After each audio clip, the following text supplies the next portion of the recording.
ya sudah memberikan pernyataan tadi gitu ya. Kenapa kok harus berbohong? Padahal kita sebagai keluarga itu sudah memastikan tentang bahwa jenazah itu mempunyai hak, ya harus dimandikan, kemudian harus dikafani gitu ya, kemudian harus disolati gitu ya, kemudian dikuburkan. Kalau kita sudah mendapatkan pernyataan dari keempatnya itu sudah sesuai gitu ya, dan tidak ada kecurigaan atau yang lain gitu ya, maka kita husnudzon. Itu semuanya sudah dilakukan dengan baik. Nah, seperti itu Mas Prasendi. Jadi enggak usah berpikir kalau misalkan nggak usah berpikir gini, takutnya oh udah suci belum ya, udah dimandikan belum, nggak usah kayak gitu. Karena apa? Kalau mikir ke sana gitu Mas, itu jujur nanti kasihan sama jenazahnya gitu ya. Karena apa? Apa yang kita lakukan di dunia ini gitu ya, itu mengganggu ya. Sebenarnya mengganggu para ahli kubur ya. Kayaknya Rasulullah SAW ya, bukan Rasulullah pernah bercerita. Rasulullah apa sahabat ya? Saya lupa. Ini bercerita gitu ya. Bercerita bahwa dalam salah satu kitab Al-Usfuriyah kalau nggak salah, kitab Usfur itu burung emprit ya, itu diceritakan gitu ya, bahwa ada seorang ibu gitu ya, yang memiliki anak gitu ya, kemudian anaknya ini meninggal gitu ya. Nah, anaknya ini meninggal, tapi pas ketika anaknya ini meninggal, dia meninggalkan sesuatu kepada ibunya. Harapannya apa? Tolong peninggalan saya ini untuk disedekahkan gitu, atau untuk diberikan kepada fakir miskin lah gambarnya gitu, atau kepada anak yatim piatu gambarnya gitu ya, disedekahkan gambarnya gitu ya. Tapi ternyata ketika sang anak ini sudah dimakamkan gitu ya, sudah dimakamkan, kemudian ibunya ini ternyata lupa kalau memiliki tanggungan untuk mensedekahkan apa yang menjadi titipan anaknya tadi gitu ya. Nah kok malah ibunya ini loh pulang ke tempat lain, nikah dengan orang lain. Karena mungkin sudah menikah ya, akhirnya tambah lupa gitu ya. Sangat lupa sekali gitu. Nah, kemudian ada salah satu seorang sufi, kalau tidak salah Hasan Al-Basri ya, saya lupa ya ini siapa ya. Apa Hasan Al-Basri atau siapa ya, saya lupa. Nah, ini nggak sengaja itu lewat di depan makam yang ternyata dikuburkannya tadi seorang anak tadi itu gitu ya. Nah, kebetulan pas ketika lewat ini waktu malam Jumat. Ketika waktu malam Jumat gitu ya. Ternyata karena seorang kekasih Allah ya, seorang wali ya gitu ya. Itu diberikan kelebihan karomah sama Allah Subhanahu wa taala gitu ya. Itu melihat bahwa semua makam yang ada di kuburan tadi itu semua terbuka. Kemudian para jenazahnya itu keluar gitu ya. Laksana dengan kondisi pas ketika dia meninggalnya seperti apa gitu ya. Tapi kemudian setelah mereka terbangun dari makamnya itu tadi gitu ya, itu sudah tersedia gitu ya, tersedia meja-meja yang isinya itu semua makanan dan minuman kayak gitu. Dan makanan dan minuman itu semua datang dari surga, tapi ada satu gitu ya, ada satu dari penghuni makam tadi nggak mendapatkan gitu ya, nggak mendapatkan apa-apa gitu. Ternyata pemuda tadi itu yang nggak mendapatkan gitu. Karena nggak mendapatkan gitu ya, dia menangis. Kenapa kok saya nggak mendapatkan kayak gitu ya. Nah ternyata kemudian ditanyai oleh Hasan Al Basri kalau nggak salah ya, saya agak lupa apakah Hasan Al Basri atau siapa gitu, pokoknya ulama sufi gitu ya.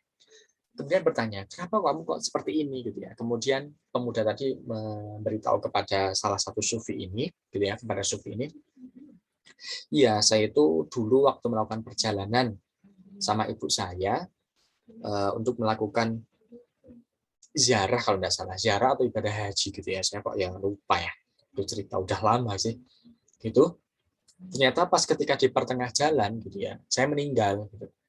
Nah pas ketika saya meninggal ya, pas ketika sebelum saya meninggal sih, saya punya permintaan, pokoknya ini nanti ya satu bagian ini gitu ya, titipan itu kita sedekahkan kepada siapa gitu ya, mau fakir miskin atau yatim piatu kayak gitu ya.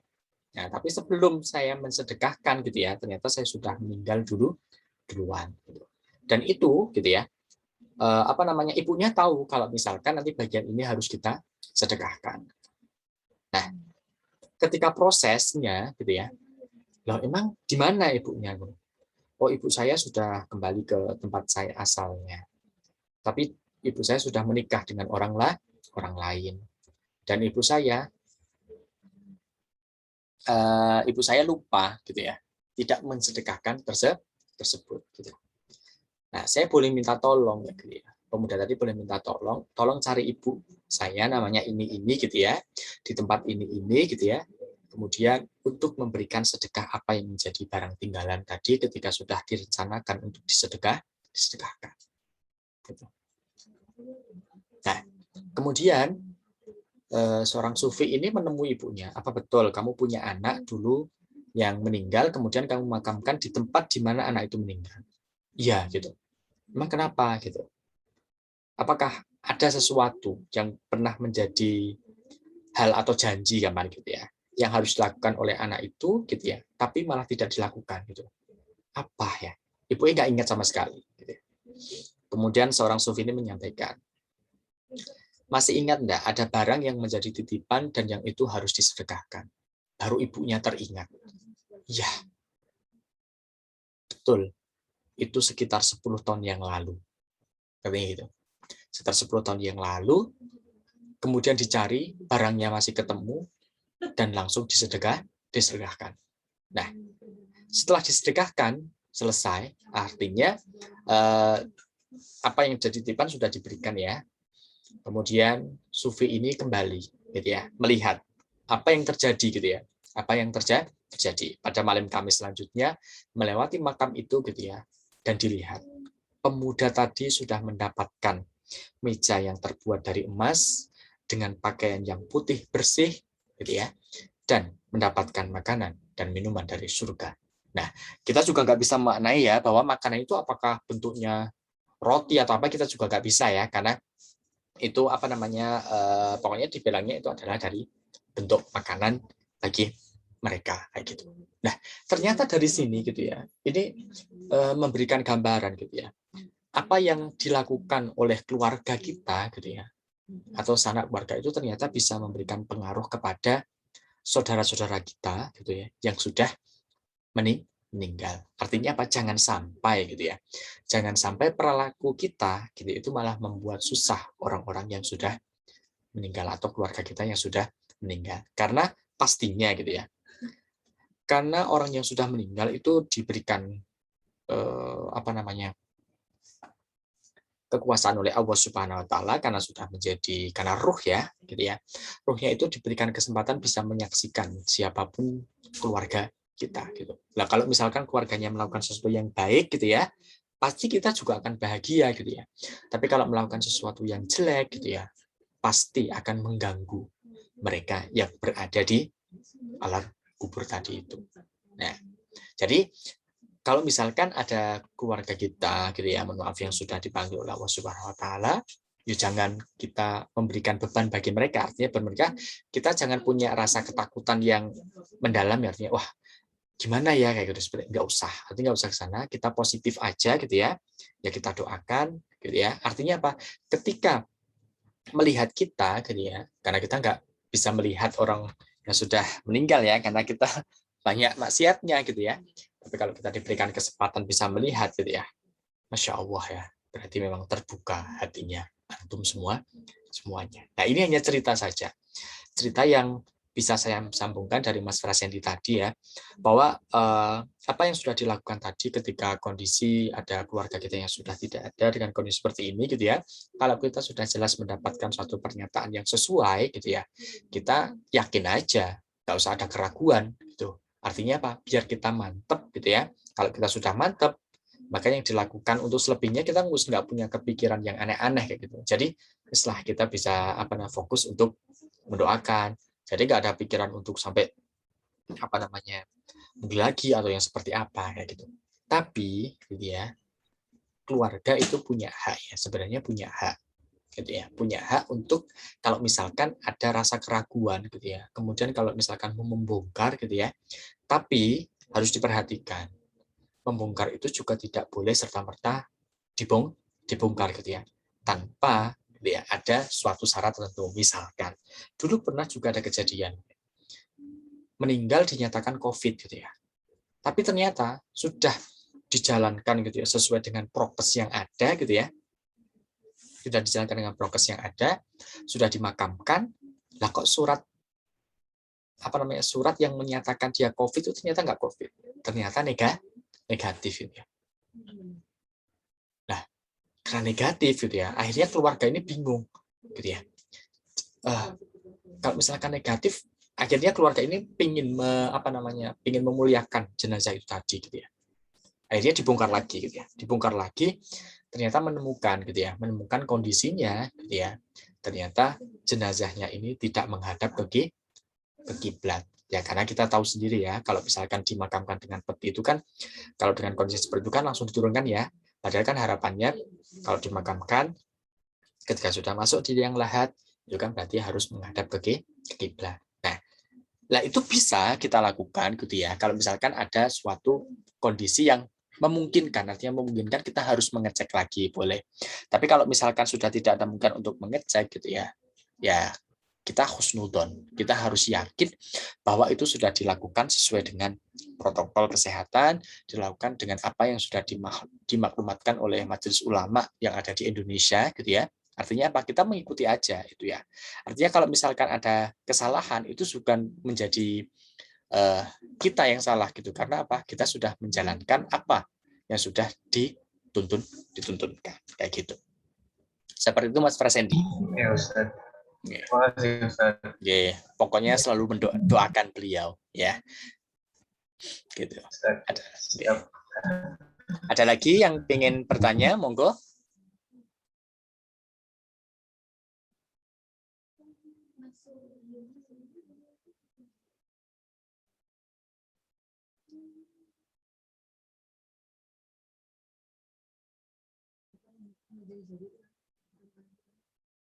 Ada?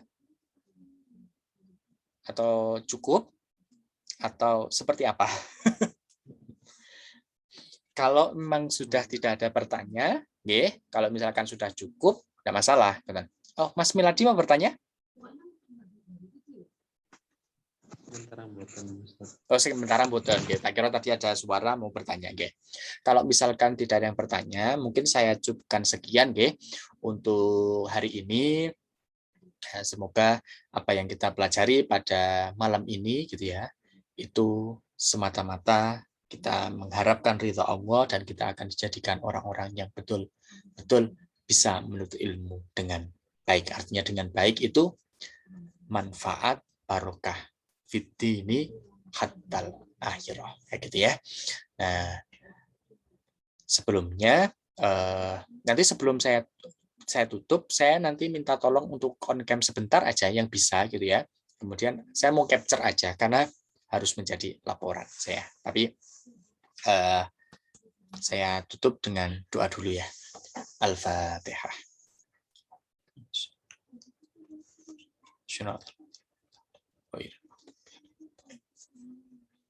أعوذ بالله من الشيطان الرجيم بسم الله الرحمن الرحيم الحمد لله رب العالمين حمد الشاكرين حمد الذاكرين حمد النائمين حمد يوافي نعمه ويكافئ مزيده يا ربنا لك الحمد كما ينبغي لجلال عظيم سلطانك ربي زدنا علما وفهما وحلما برحمتك يا أرحم الراحمين اللهم اجعلنا من الهادين المهتدين اللهم اجعلنا من الهادين المهتدين اللهم اجعلنا من الهادين المهتدين برحمتك يا أرحم الراحمين يا أرحم الراحمين يا أرحم الراحمين وصلى الله على سيدنا محمد النبي الأمي وعلى آله وصحبه وبارك وسلم والحمد لله رب العالمين بسر أسفل الفاتحة